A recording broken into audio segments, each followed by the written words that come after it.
You're on the John Fredericks Radio Network. I'm John Fredericks. Great to have you with us. You're Godzilla of the Truth in America. Follow us on Twitter at JF Radio Show, at JF Radio Show. No gibberish and no nonsense. Be sure and download my free app on WJFN 100.5 FM. Chris Saxman Show coming up today, 10 to 1. Don't want to miss that. He's got some great interviews for you. They're all going to be live.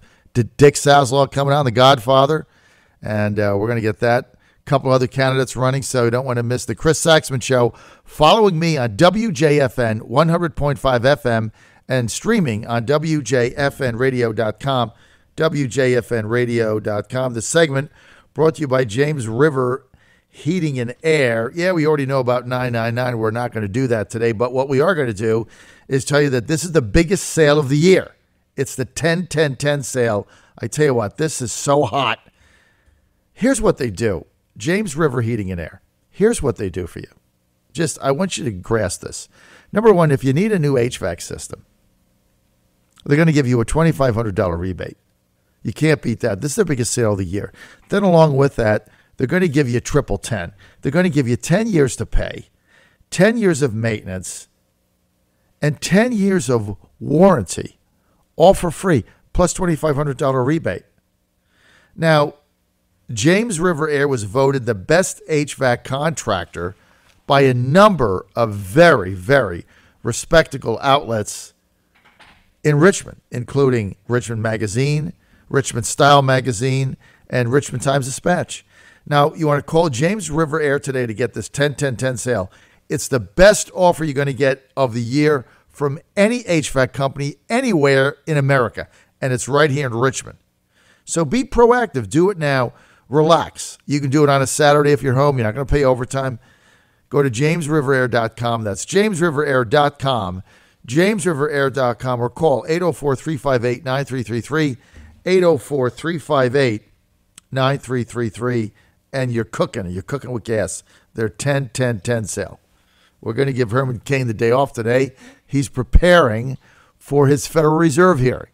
But he'll be back tomorrow, along with many others who want to comment. They're all chomping at the bit to comment on James River Heating and Air. So we're going to try to give them all an opportunity, right? Everybody, because we have a big card here, equal opportunity, right?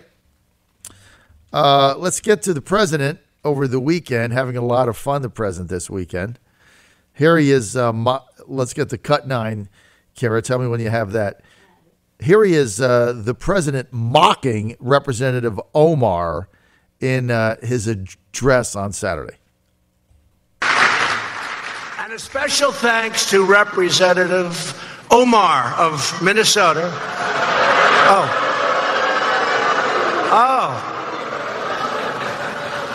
Oh, I forgot. She doesn't like Israel. I forgot. I'm so sorry. Oh, no, she doesn't like Israel, does she? Oh, please, I apologize. Mocking Omar, the president. And here's a president on Saturday absolutely annihilating the Democrats, saying they're for open borders, higher taxes, and everything else you can possibly imagine. Let's get to the president. Goes from mocking Omar to mocking the Democrats. Cut 10. It's very simple. Never before has a major political party been more outside the American mainstream than the Democrats of today. They have become the party of high taxes, open borders, late-term abortion, crime, witch hunts, and delusions. And now the Democrats have even allowed the terrible scourge of anti-Semitism to take root in their party and in their country. They have allowed that. They have allowed that. House Democrats recently blocked legislation to confront the anti-Semitic movement to boycott and sanction Israel. Nobody could believe it, right? Nobody. You couldn't believe it.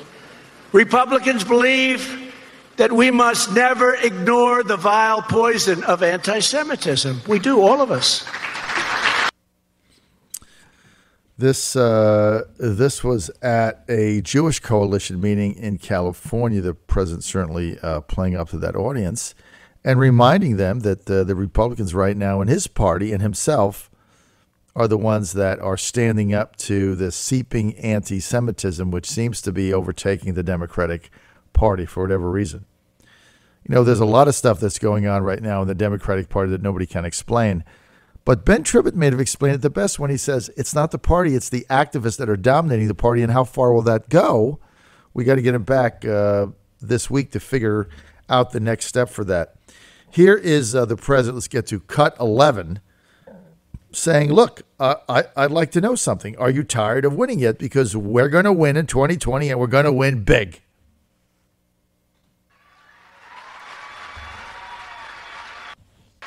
These are values that unite us all as Republicans, as citizens, as patriots, and as proud Americans.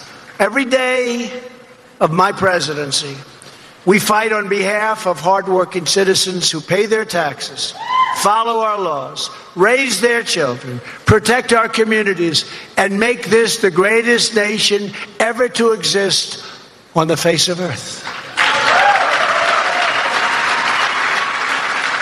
This government is their government, and this land is home.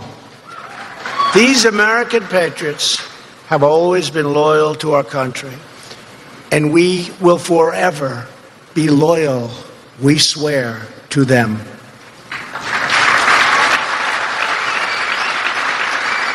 The choice for our country's future has never been clearer than it is today. The Republican Party is the party for all Americans. It will be the party for great health care. You watch. We are the party of the American worker. We are the party of the American family. And we are the party of the American dream. Alongside our friends at the Republican Jewish Coalition, we will keep on working. We will keep on fighting, and we will be winning for the American people. 2020, can you believe it's right around the corner? Think of it, right around the corner.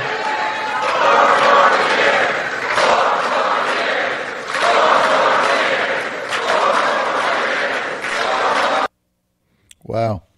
That's the president getting him fired up at a Jewish coalition rally on Saturday night. Speaking of rallies, let's rally for a quick word from our sponsors, Kara, and we're going to be right back. Chris Saxman coming up. Let's see what's going on his show when we get back. Keep it right here.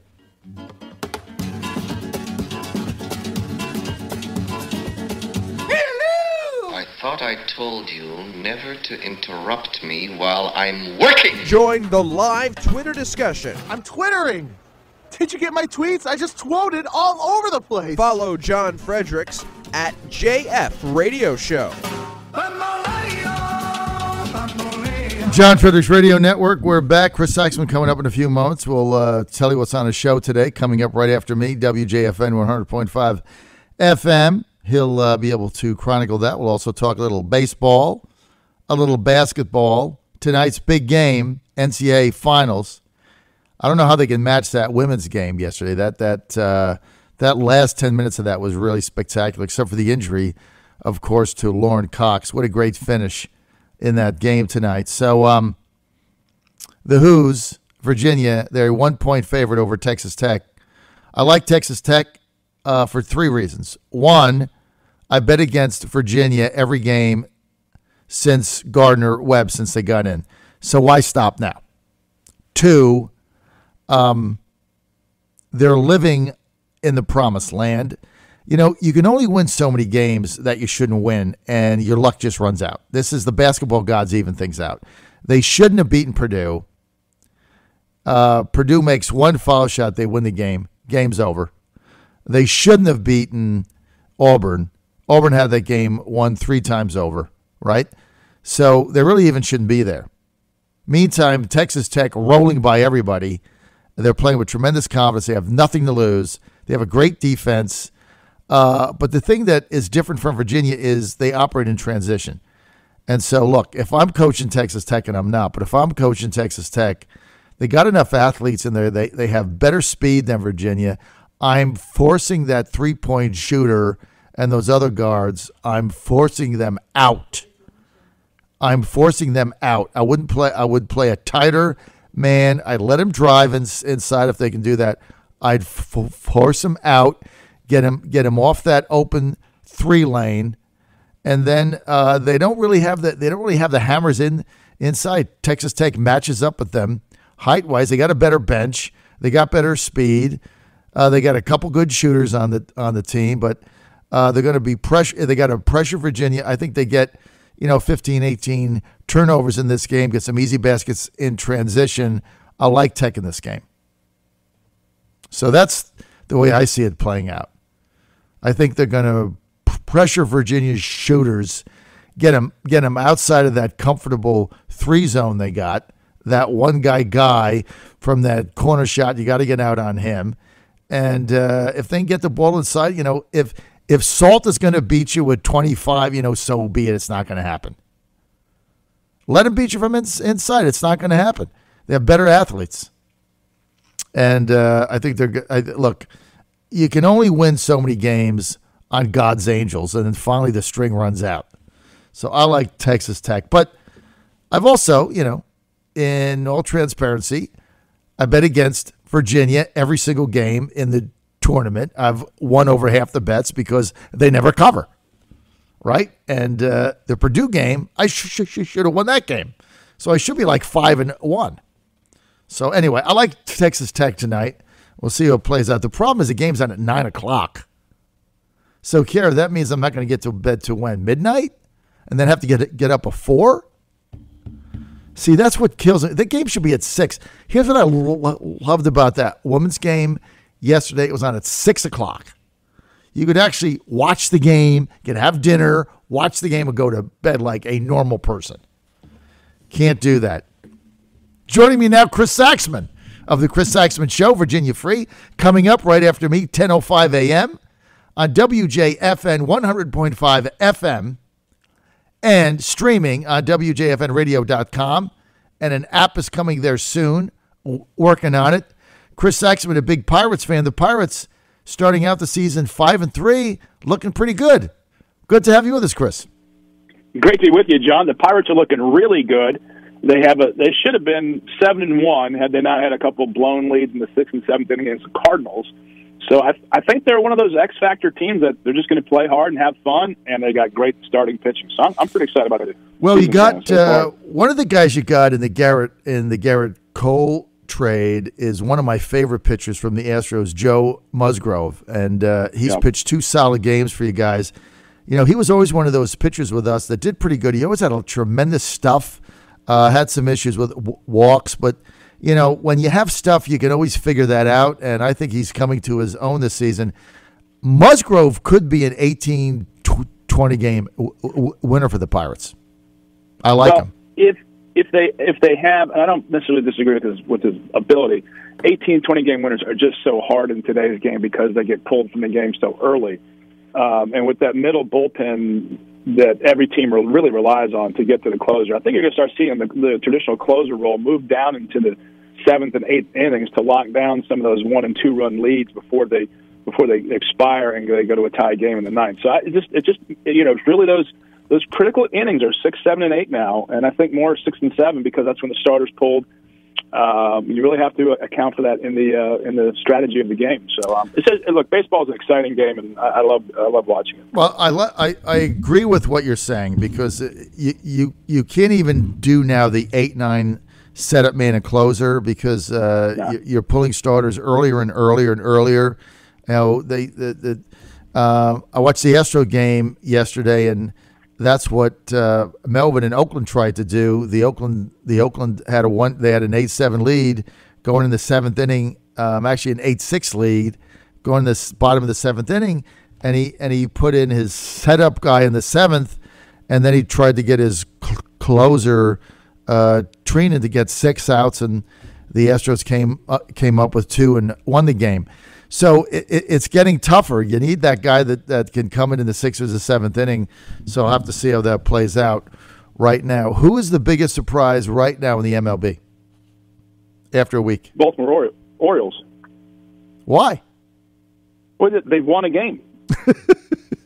Now, how would you like? They got a winning record right now. I mean, who saw that coming? How would you like to be Chris Davis? 0 for 47, dating back to last season.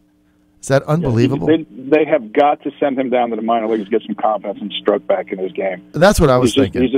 Send him. And not even to AAA. AA. Send him to Bowie. Yeah, send him to Bowie. Get it over with. Other than that, Tampa Bay's playing really well like that. Seattle, always good to see them. Some of the surprises, frankly, the teams that are not doing well. I was kind of surprised that Cincinnati's not doing better than they are, and the Cubs not doing better than they are.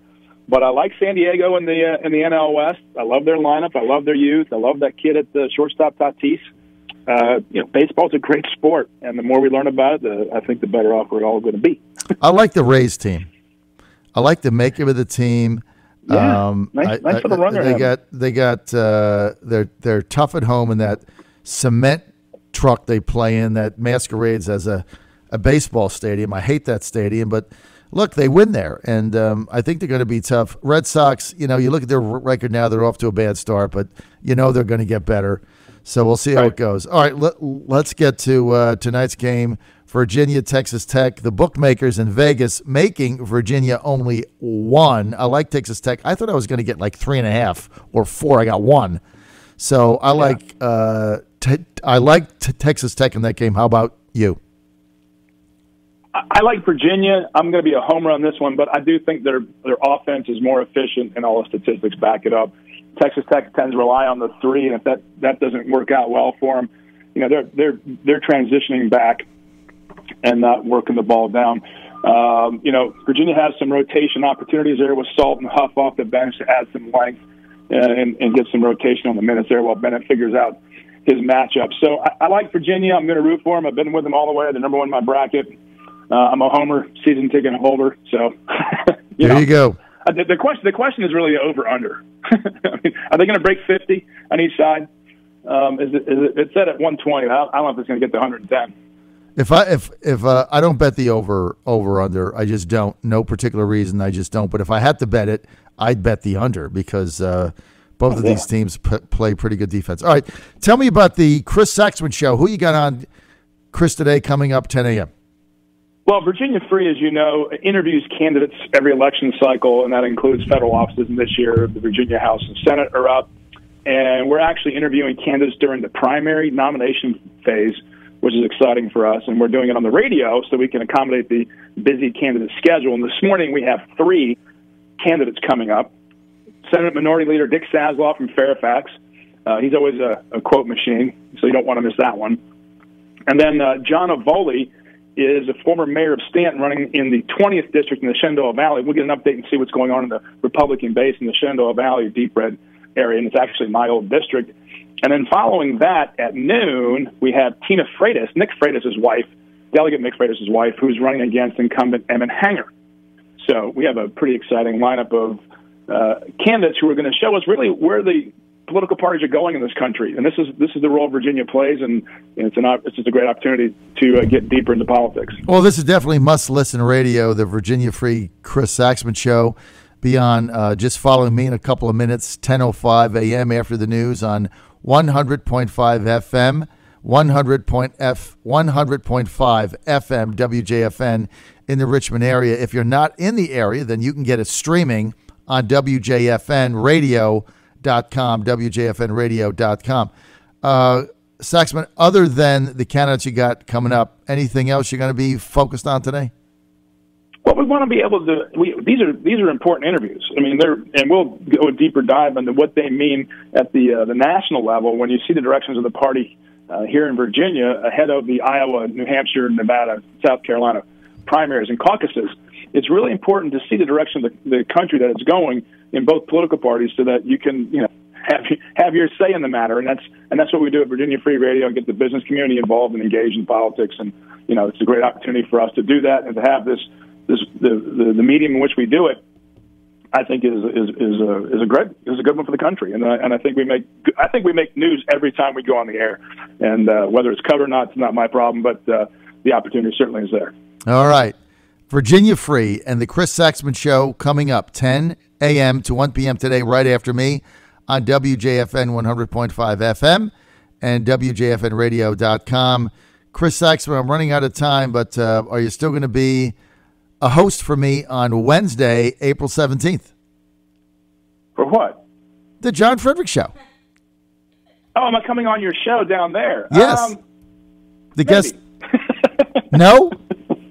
Maybe. I have to see. I got to take a look at my calendar now. We haven't really talked about that. Yeah, you did. You confirmed it via text, so I threw you a softball.